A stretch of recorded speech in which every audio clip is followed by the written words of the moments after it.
Yo everyone, what's going on? Couriway here, and in this video we are going to be doing a Minecraft speedrun tier list with all of the structures in the game that are not necessary to complete a speedrun. So there will not be a stronghold in this tier list, there will not be a fortress, because obviously those would just be S+, right? Those are necessary to beat the game. So this is going to be other structures that are not necessary to beat a speedrun, but are super helpful, and I just grabbed a list of every single structure in Minecraft that I could think of. And yeah, we're going to do this tier list. You can do it yourself in the description down below. Definitely let me know on Twitter, like tweet at me your own tier list. I would love to see it.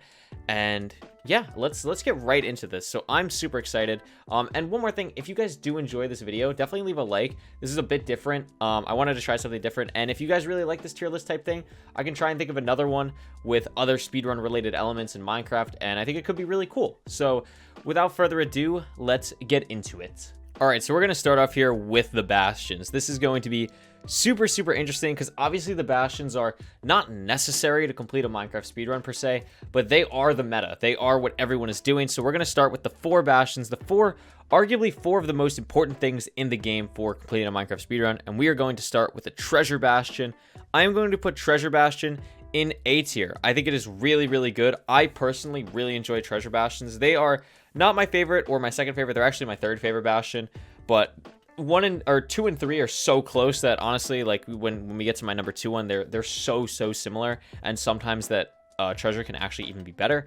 So treasure is really good for a lot of different reasons. 1, obviously it's a bastion. 2, it's a pretty consistent bastion in the sense of you're always going to get at minimum like 6 or 7 blocks of gold, which is pretty nice. And a lot of times you can high roll for a lot more. You can get like 10, 11, 12 gold blocks depending on how many spawn. And it's super easy to route for not only a beginner, but also in like the best routes for treasure are super easy. So if you get treasure on a run, you really have a low chance of dying just because it's a pretty easy bastion to route. So for that reason, I'm going to put it in A tier. I'm not going to put it in S or S+. Those will be reserved for things that I think are just like absolutely game changing. But bastion itself is really good. Obviously, you want to see bastions on your run, and I think treasure is a solid A tier. Next up is bridge bastion, the bastion that I personally am probably most famous for having in a run. It's my least favorite bastion nowadays. I don't know what else to say. It's really difficult to route effectively. There are obviously really good routes for bridge bastion, but it's just slow compared to the other bastions, and for that reason, I'm going to put it in B tier. I think it's still an above average structure. It's a bastion, but when you see a bridge bastion and that's the bastion that you do get on your run, you kind of just always wish that it was a different one, you know? It's just kind of how it is. So I'll put it in B. It's still a bastion. You know that it's really good for consistency. It's good for early game runners. For people who are less experienced with speedrunning, bridge is great because it's super beginner friendly, but for world record type attempts, which is what I'm basing this tier list on, bridge is not that great. Next up is housing, and housing is going to be probably our first and only S+. Housing is by far the best bastion. You can basically almost consistently leave a average housing unit within a minute and 20 seconds, which is crazy. There's so many good different routes for housing. There's a bunch of consistent gold blocks. A ton of chests for you to pull your obsidian from. It's just so good. It's almost every top speedrunner's favorite bastion. I can't even think of a speedrunner whose favorite bastion isn't housing. It's just so good for everything. And for that reason, S+, if you get a bastion that's housing, you know it's going to be a good run. You know you're going to believe in that bastion on world record pace. It's going to be awesome for you. And yeah, S+, I think, is the only acceptable spot for housing. Last but not least on the bastions is going to be stables. I think I'm going to put stables in A above treasure. It is my second favorite bastion. It's really good, but it is inconsistent, and that's kind of the issue with stables. You can really high roll with a triple chest gap or not a triple chest gap, excuse me, a triple chest top rampart in stables. So for anyone unfamiliar, every other bastion is basically the same every single time. Stables isn't. You can either get a good gap or a bad gap. Good gaps have gold blocks, bad gaps just have a chest. And then you can also get triple chest top sections, and triple chest top sections also have 4 gold blocks per top section. If you don't get a triple chest top and it only has 1 or 2, then you just kind of get screwed on gold blocks. So you can get a double bad gap stables and also like not have any gold from a triple chest, and you just basically completely whiff and you're screwed. So it can be really, really unfortunate. And for that reason, I'm going to put stables in A because everything else about it is really good. There's a ton of chests that you can get your obsidian from. There's a chance that you can leave really fast. A lot of runners really like stables. So I'm going to put it in A tier. I really would prefer it over treasure. I think it's close though. And yeah, I like stables a lot though. Next up is going to be a Soul Sand Valley fossil. And if you're not familiar with speedrunning, you're probably like, Couri, why is this even on the list? It's just a fossil. What can it do for a speedrun? Well, if the fossil, specifically a Soul Sand fossil, is in the 0-0 chunk, which means if you spawn in the Nether and your coordinates are like 5-4, that's the 0-0 chunk. If there is a fossil in there, you can actually use the structure of a fossil to figure out where the stronghold is and do a very, very, very close blind travel to the stronghold. And when I mean close, I mean like within 200 to 300 blocks, which is really, really good. You can even like spawn in the stronghold sometimes. Obviously, you can do that without it too, but it's much, much more consistent. And you know, if you get a Soul Sand Valley fossil in 0-0, you most likely are going to have like less than a 500 block blind travel. It's amazing. And for that reason, I'm going to put it all the way up in A tier, even though if it's not in 0-0, it's completely useless because it is one of the few things in a Minecraft speedrun that's basically a guarantee. That doesn't happen a lot. And I'm going to like, obviously if we're just rating like the 0-0 thing, it'd be S+, right? But because it's just so garbage the rest of the time, I'm going to put it in A. It's extremely niche, but man, when you get it, it is like, it's big time, man. It's big time. Next up, jungle temples. Jungle temples are probably, I would say, C tier. They can be useful, probably low C tier once we put some more things in here. Jungle temples can be useful, but it's so rare that you're actually going to get a jungle temple that's useful. So for that reason, I'm going to put it in C. It can obviously give you iron, it can give you diamonds, it can give you gold, but it's super, super niche, and like the high roll value isn't anything too insane. And, you know, for jungle temple runs to really work, you also need like a lava pool or a ruin portal.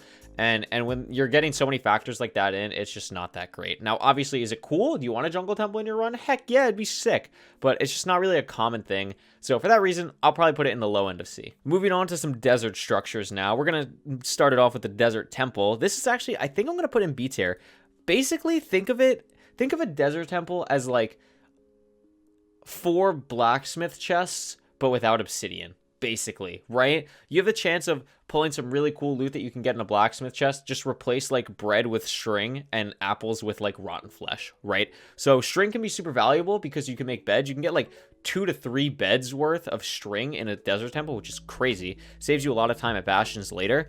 And obviously you can get iron, you can get diamonds. It can be really, really good, but it's not consistent, right? It's not even close to as consistent as the bastion. It's probably like super low end B tier, but it is B tier in my eyes. It's also just so much fun, and the high roll potential is there. It's real. I've had runs where I've entered sub 3, sub 2 with a desert temple. It can be done.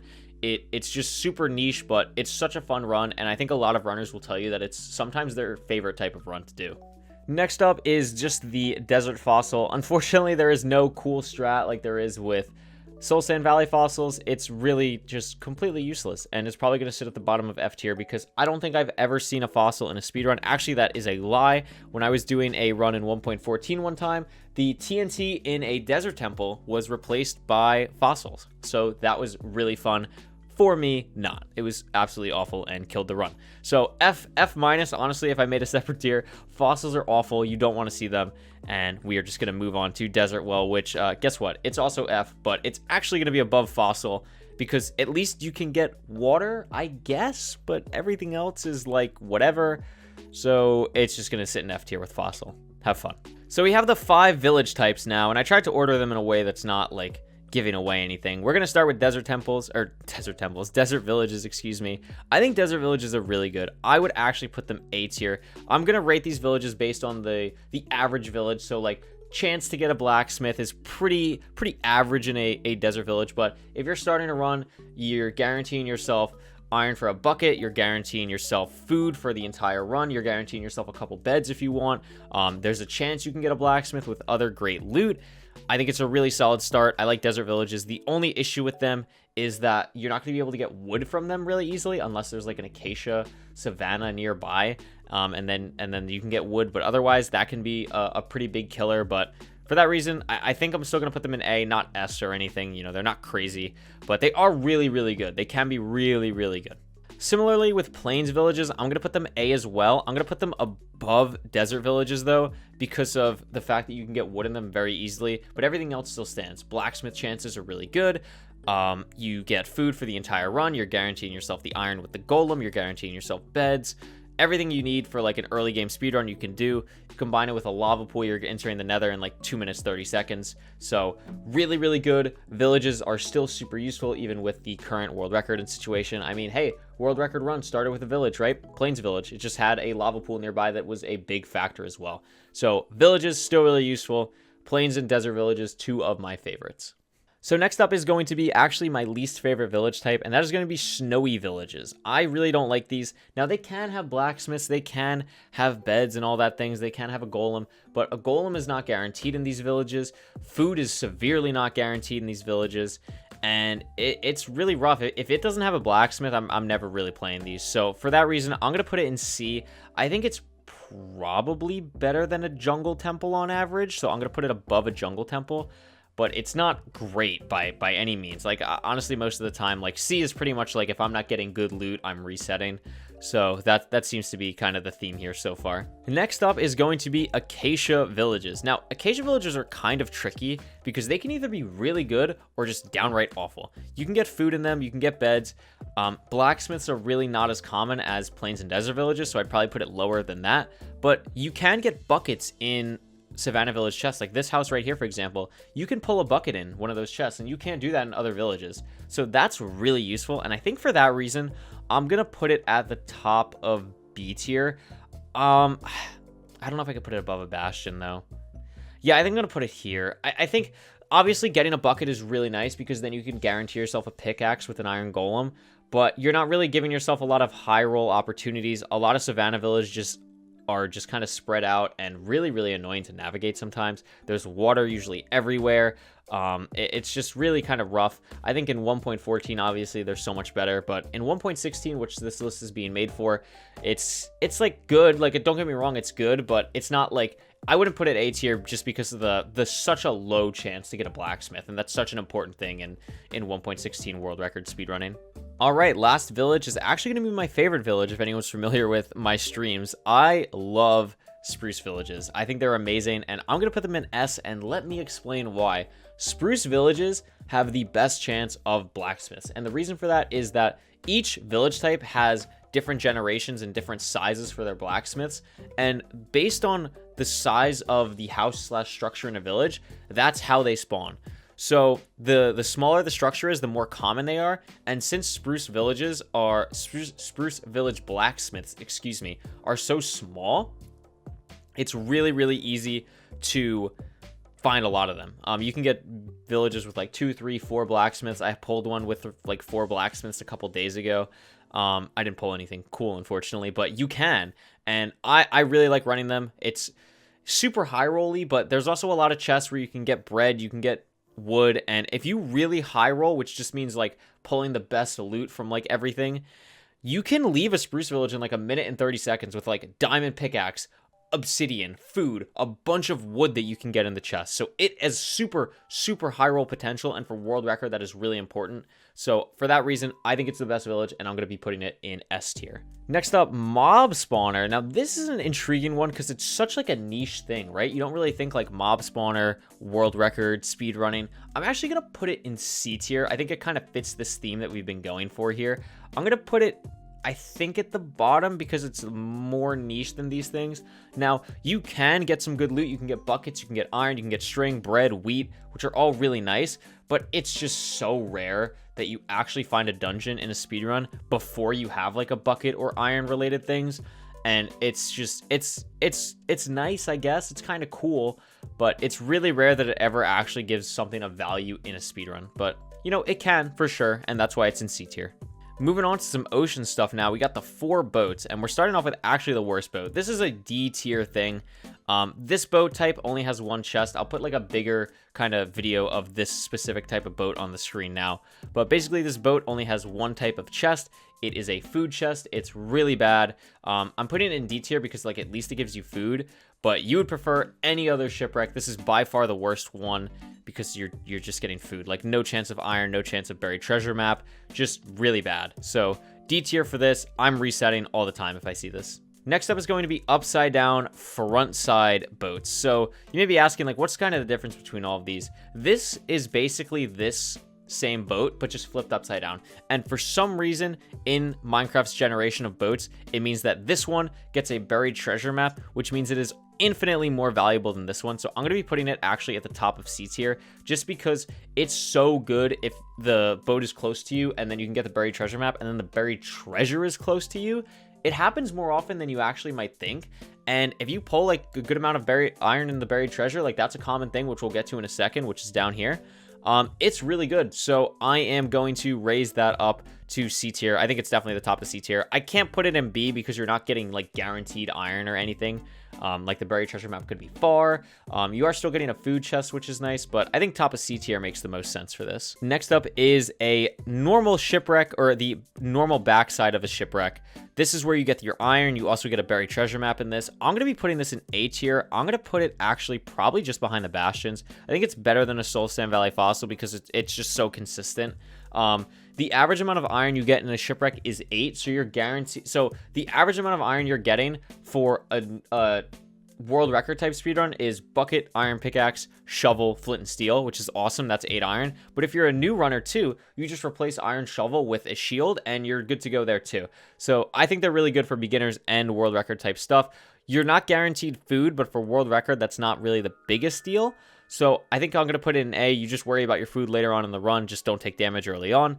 And A tier for this boat. It's super good. Iron, you're set, ready to go. Like sub 2 enters all the time in the Nether.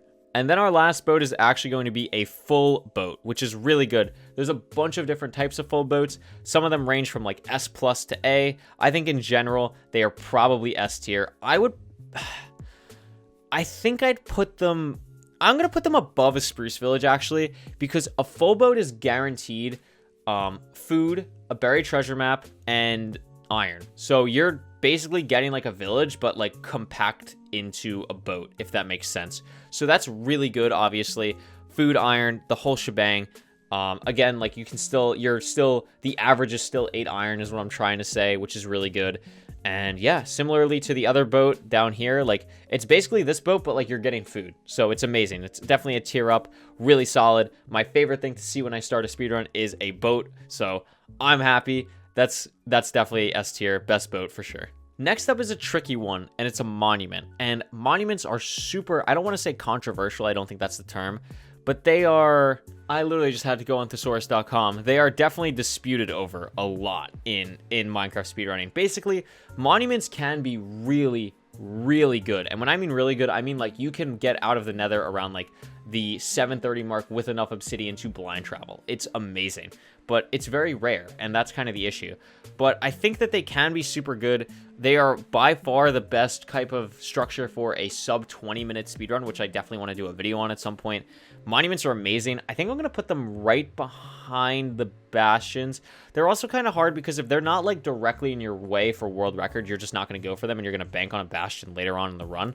So I think for that reason, I'm going to put monument in A tier. It's definitely A tier, but behind the bastions, I think that's a fair choice. Next up is going to be buried treasure. I know some of you were probably like, Couri, why is there just a chest? What does this mean?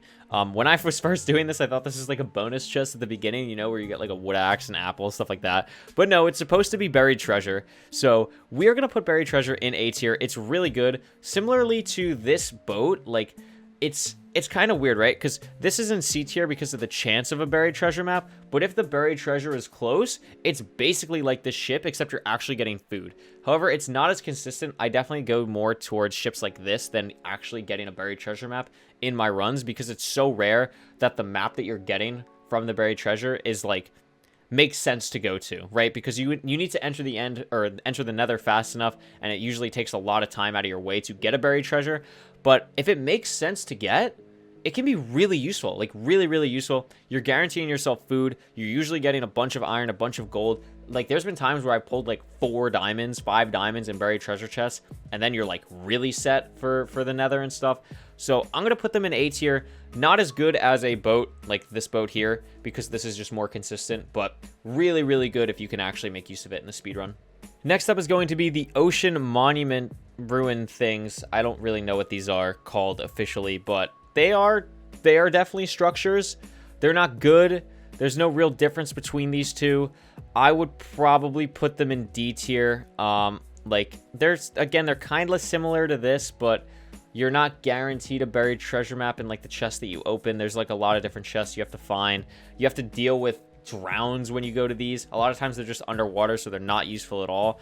Like, there's a very, very, very, very rare chance that you can like get one on land with a buried treasure map, and then the buried treasure map's close and it's like an actual run. I think it's happened to me like once or twice, but other than that, like, I'm just skipping right over these structures. I'm putting them above this because of the buried treasure map chance, but otherwise it's rough, man. Like, there's no point in using them at all. Next up, we have a igloo. Not really the most useful thing for speedrunning, at least in 1.16. In 1.14, maybe we'd be talking, but in 1.16, I guess you get a bed. You get a furnace.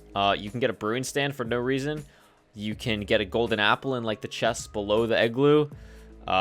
Seems like just a major time waste to me. I'm going to put it at the bottom of D tier because at least you get a bed, I guess. I don't know. I bet people were wondering why the 1.17 Amethyst Geode was here, huh? Well, it's just going in F tier. It's a structure. It's considered like a fossil. It's so useless. I know people are probably going to be in the comments like, Couriway, 1.17 isn't even out yet. No one's speedrunning it. How can you even say that this is bad? You haven't tried. Trust me. It's going to be bad. No one is going to have any use for an Amethyst Geode. It's going to be like 2 billion blocks underground. You're not going to be able to do anything with it. It's bad. The strategies are already in place. No one's going to play 1.16 or 1.17 anyway, which is a video for an entire other day. But 1.17 is going to be bad. Amethyst Geode, going to be bad. F tier it goes. So now we have the ruined portals, and these are kind of some of my favorite structures in the game. I really like them. I love when I see them off spawn. And my favorite one to see off spawn is this, the ruined portal with lava that's completable. Now, obviously, there's a bunch of different ruined portal types, and you can see all of them like on the Minecraft wiki. And just, if you're familiar with Minecraft, you've probably seen a bunch. I've kind of separated them into 3 categories here. Really big portals, really normal sized portals, but with lava, and then completable ruined portals with obsidian.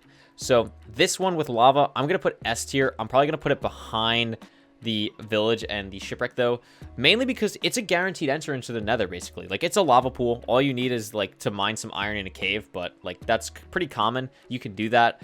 You also have a chance of pulling just enough iron in the chest. You also just might get enough obsidian to finish the portal in the chest. So it's really good. Plus you're getting like 1 to like 3 gold blocks sometimes, which is also insane.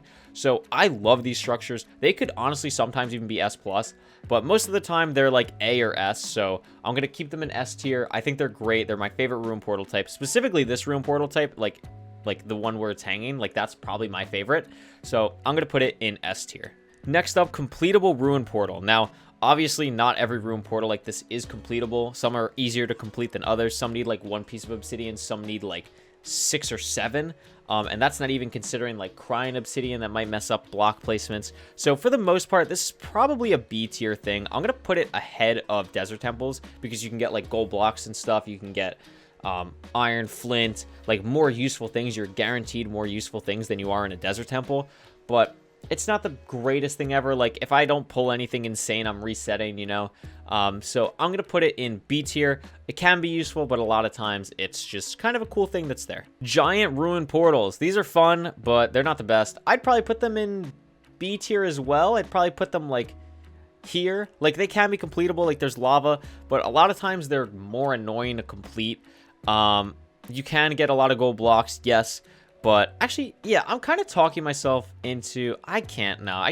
A tier is so good. I think this is a good spot, honestly. Like, I think this makes sense. I think actually I might, no, I think the tiers are good. I think this makes sense. I'm going to keep this where it is. I think it's just like the obsidian, a lot of times like there isn't enough lava to actually complete it. Sometimes these spawn also without lava, and then you're just like never completing it ever. So it's kind of similar to this. It's just a mix of these two. And I think the average mix of these two probably lands it right behind a bridge bastion here. I think this makes the most sense. Next up, we have the 3 types of mine shafts, including the 1.17 mine shaft, which we'll get to at the end here. But first up, we have a normal mine shaft. I'm going to put this at the top of C tier, I think. It's kind of similar to dungeons in a sense of, like, you're never really actually getting anything useful from them, like, when you need it. Like, you're going to get iron, but, like, if you're in a mine shaft, you, like, already probably have a bucket or an iron pick or something. But hey, they can give you food if you don't have food already. They can give you iron. There's been times where mine shafts have, like, given me enough iron to finish an iron pick or make a bucket or things like that. And you can also get string. They're useful late game for that. Like, if you're in the stronghold and you need a couple more pieces of string, you can't find the library, but there's, like, a mine shaft going through it. You can get the string there. It's more common than it sounds, trust me. And yeah, I think C tier is an appropriate spot. I think it's more consistent than an upside down boat, so I'm going to put it at the top of C tier. Now, Mesa mine shafts are super interesting because they are, like, so unique in the sense of, like, first you have to spawn on a mesa, then you actually have to see, like, exposed chests and stuff. But I think I'd actually put them above normal mine shafts because it's basically just a normal mine shaft, but it's above the ground. So if you get a chest that's near you and you're spawning in a world, like, hey, you actually might pull like 4 or 5 pieces of iron, and maybe there's another chest where you pull like another 2-3 pieces of iron, and then you have like 8 iron. You can enter the nether, you get some wood, you're good to go, right? So they can be useful, not super common or anything that's like super good. Like, really anything in B tier plus is like really useful. But I think this is a pretty good spot. It's just this, but slightly better because it's on the surface. And then last mineshaft variation, this is going to be the 1.17 mineshaft. I'm going to put it in D tier above an igloo because igloos are really bad. But if you're in a 1.17 mineshaft, what are you doing? First off, get off 1.17 in your speedruns. Play on 1.16.1. Second of all, why are you this low in the ground? Find a lava pool. Go in the nether. You should not be here.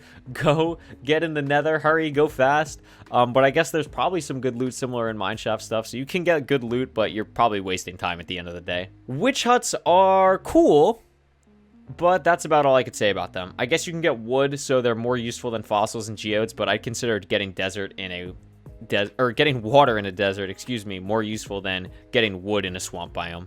A pillager outpost tower is pretty useless most of the time, but like, actually, no, I take that back. I'm going to put it in B tier. I think it's going to sit at the end of B tier. You can get wood in the chest. You can get carrots in the chest, string, wheat. You can get iron. It can be useful. You also climb up pretty high, so you can get like a lookout, see if there's like a lava around you, see if there's any other structures that you've missed. So they can be good. The thing that's annoying about them is pillagers can kind of, you know, spawn there and follow you for a very long time and just throw you off your game. So they can really suck. But overall, pillager outposts are really cool. They're fun to play. Pillager outpost temple runs in general. You hit a pillager outpost, you get your wood, you get your string, you get like a piece or two of iron, and then you go to a temple, so you already have wood. Really fun combination in speedrunning. So I think pillager outpost is definitely B tier. And then lastly, we have woodland mansion. So woodland mansions are super cool, but I'm sure if you're watching this video, you know how rare they are as a structure. And because of that, I can't really put it higher than D tier. I think I'd put it at the top of D tier. You can get some cool things. There's obviously wool that you can get. You can get wood. You can get chests with iron in it. You can get like a lead for a dolphin with Depth Strider 3, which is insanely niche, but it has happened once before. It has happened once before. Very cool run. I'll actually put it in the description of this video because I highly recommend you go check it out. It's a run by K4. And if you made it this far into the video, by the way, comment telling me something about a lead and Dolphins Depth Strider 3. It's so cool. I highly recommend you also try it out if you've never done it. It's really cool. But anyway, that's going to be the tier list. Woodland mansions are like bleh. I don't ever go in them in speedruns. But that's the tier list. Let me know what you thought. I want to see your own tier list as well. I'll leave a link to this tier list in the description down below for you to check out. I really hope you enjoyed this video. Leave a like. Let me know what you thought since this is so different from my usual content. And yeah, thank you so much for watching. Hope to see you all again soon. Peace out, everyone. Thank you for watching.